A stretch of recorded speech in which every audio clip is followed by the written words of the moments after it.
everyone, welcome back to the Satoshi Chain. My name's Adam, and I want to talk about wallet creation today. So this kind of concept of creating a Bitcoin wallet in particular, but other crypto wallets, how does that happen? And specifically, how does it happen when you don't have a centralized organization issuing the wallets, right? Like, how do you guarantee certain things like security and safety if no one is tracking which wallets have been created where, who owns what, who has access to what? These are some interesting questions, especially if you do web development or any kind of computer science things. You probably should be asking this question. And I didn't appreciate it first, so I'm going to just talk about it now, what I researched, what I learned, and hopefully it'll be interesting. So the first thing to say is when you're using the web, so you're accessing a traditional system, it's called authorization when you want to have write access. So let's say you're reading your friend's LinkedIn page. You obviously can't write to that because you don't have the right credentials to do a write operation, to mutate their profile image or change their job description or whatnot. But you can go to your profile, and if you log in, you can get write access. So you can start like mutating and changing all sorts of values, right? And so let's just talk about what this login process looks like, because we want to get to talking about Bitcoin, and we want to talk about how you can have a write operation. Everyone can read all the different, wallets on the blockchain. That's essentially, the blockchain is just obsessed with finding consensus on the history of what's happened and what tokens are where, and it's repeated redundantly around the world through all these different nodes. So reading is very easy and effortless almost, right? It's very low effort, but writing is a high effort process in terms of cryptographically solving the blocks to allow you to write, but also it's high effort insofar as not everyone can write. Obviously, that would be a disaster if everyone could. So only the person who owns the Bitcoin can do a write operation on those wallets. And as you probably already know, in crypto, the owner is the person who owns the person or people. Unfortunately, if you get compromised, who owns the secret key to your wallet. So that's what it means to own and do a write operation, to be allowed to do it, to be authorized on the blockchain. Going back to the Web 2 perspective, though, the traditional perspective, what it means to be authorized is to log in and to get an authentication token. So you essentially go to this centralized agency, organization or node. So let's say it's AWS, it's an Amazon cloud application. There's multiple servers who are hosting this application, and when you connect via your geographical IP, you connect to the closest server, and you want to do a write operation, or you want to log in and authenticate yourself to say that you are able to do write operations. So you are requested a password. I mean, the first thing that the app will actually do is to check to see if you already have a token that proves that you've logged in before, and that's why you don't always need to log in every time you refresh a web page or restart your computer. But assuming you don't have the token, it'll immediately ask you to log in, right? You can't do these operations until you're authenticated, right?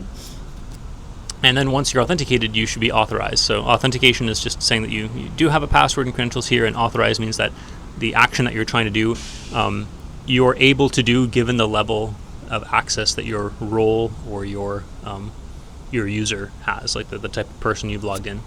So again, when you own your own LinkedIn account, you are going to authenticate yourself, and then you'll be authorized to do those write operations.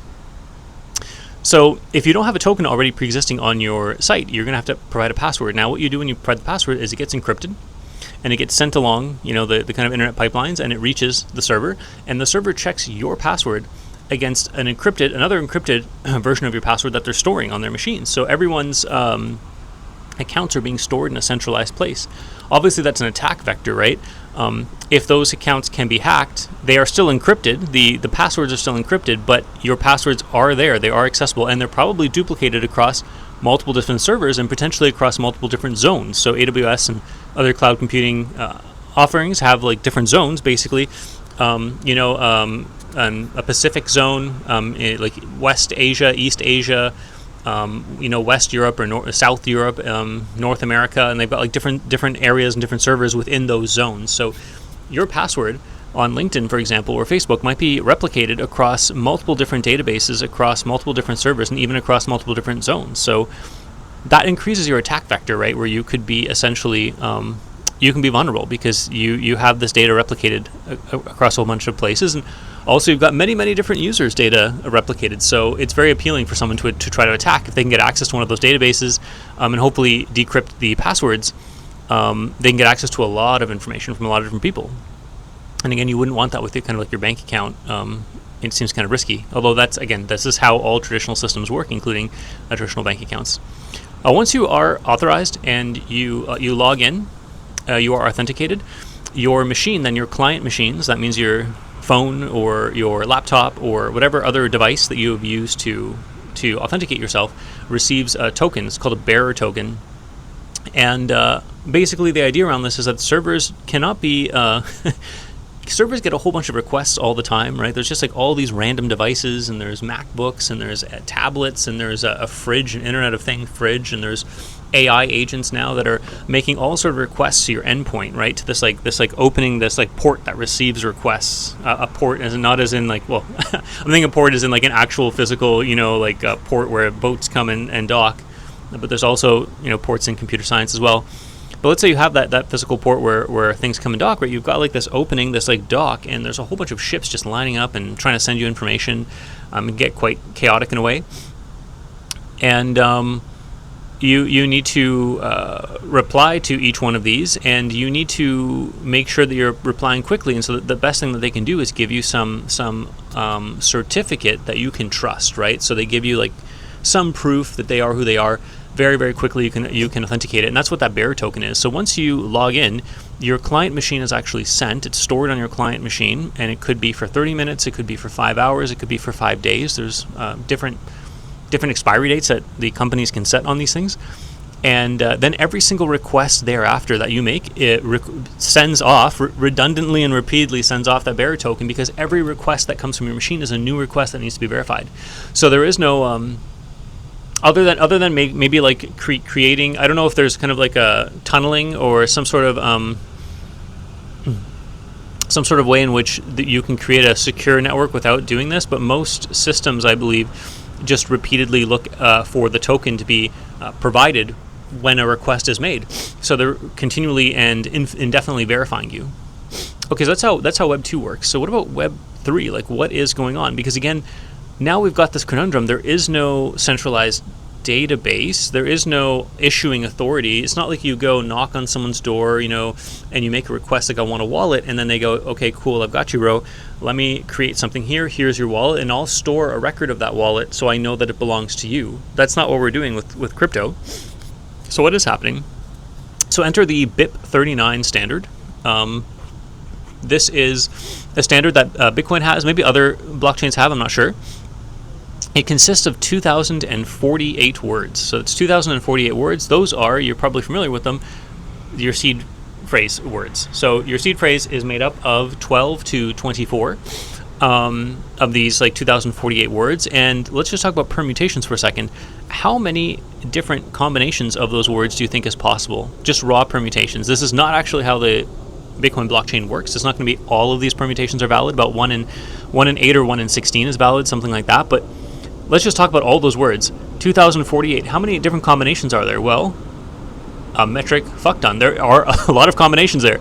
In fact, there are, I think it's 2 to the power of 264 or something like that words, which we're not good at math and numbers just in general as humans, but that is a lot of numbers. In fact, that is more permutations of this set than there are atoms in the universe. And just as an FYI, what do I mean by permutations? That is the the maximum amount of different configurations for a set. So if I have the numbers like 3, 2, 1, another permutation would be 2, 2, 3, 1, or 1, 3, 2, and so on and so forth. And the more numbers that you add, right, the bigger your set is, the more permutations you would have, and it's exponential, right? So it can get quite large very quickly. If you've got 2,048 different items in your set, the number is more atoms in the observable universe. And so just based off of that, again, this is not actually most of the items in the set are not actually valid crypto wallets, and we'll get to that. It involves a checksum and checking for kind of like a randomness or entropy, like total disorder within the set of words. But excluding that, if we just talk about the raw permutational value of 2,048 words, it is astronomical. And if you created a wallet, it's like picking one atom throughout the entire observable universe. Even if I tried to pick one atom on this table and then someone else came along and tried to pick the same atom, we might be able to go for the rest of the existence of the universe, where no two people would pick the same atom, I'm not quite sure about that, but definitely when it comes to the entire observable universe, we could go the full length of the rest of the universe before the heat death of the universe, before any two people like choose the same atom. So they go and point out one, and then someone else points out one, and so that gives you this idea of how astronomically large the potential block space is, or the potential wallets that exist on Bitcoin. And so I want you to think in your head about all these different vaults. That usually there's an image of kind of like a vaults, and there's kind of all these different vaults in a bank, kind of like your own personal vaults, and there's just a wall and a wall and a wall of them, and your wallet gives you access. It gives you a key to one of them. So if you think about all these vaults, there's more vaults than there are visible atoms within the entire universe. That is a lot of potential, like theoretical space. Most of the space is not being used. There's nothing to monitor there. There's nothing to watch over. But there are that many wallets. There are enough Bitcoin wallets for everyone and their dog and their pet rock to have a wallet, and even then be sure that they don't overlap. And why am I talking about overlapping? Is because in theory, technically, because there's no centralizing authority watching over which wallet's been generated to who when you generate a wallet, it is theoretically possible that each wallet that's created, a new wallet could actually be an exact replica of another wallet that already exists. In fact, it is possible, it is practically, not just theoretically possible, it is literally possible that you create a new wallet right now and on the Bitcoin network, let's say through Exodus or through some other wallet like the Bitcoin wallet, and you actually get access to, because your secret key overlaps with someone who has $100 million of Bitcoin on their in their wallet, right? You actually gain access to the part on the blockchain, this like block space, where there is stored $100 million, and because you now have the secret key to that, you have right access to that. So you can move those. Congratulations, you're 100 millionaire, right? You're a rich Bitcoiner. Of course, what I'm saying and what I've taken pains to say is that is so astronomically improbable that is the security of the system, basically. So you do have essentially an open and permissionless system. These are two words you probably heard before, and it's not just that it's open in terms of the code is open source and anyone can audit it, although that is true, and it's not just permissionless insofar as you can start up your own node and start contributing hash power to the network without anyone's permission. You can just do that autonomously and anonymously, from what I understand.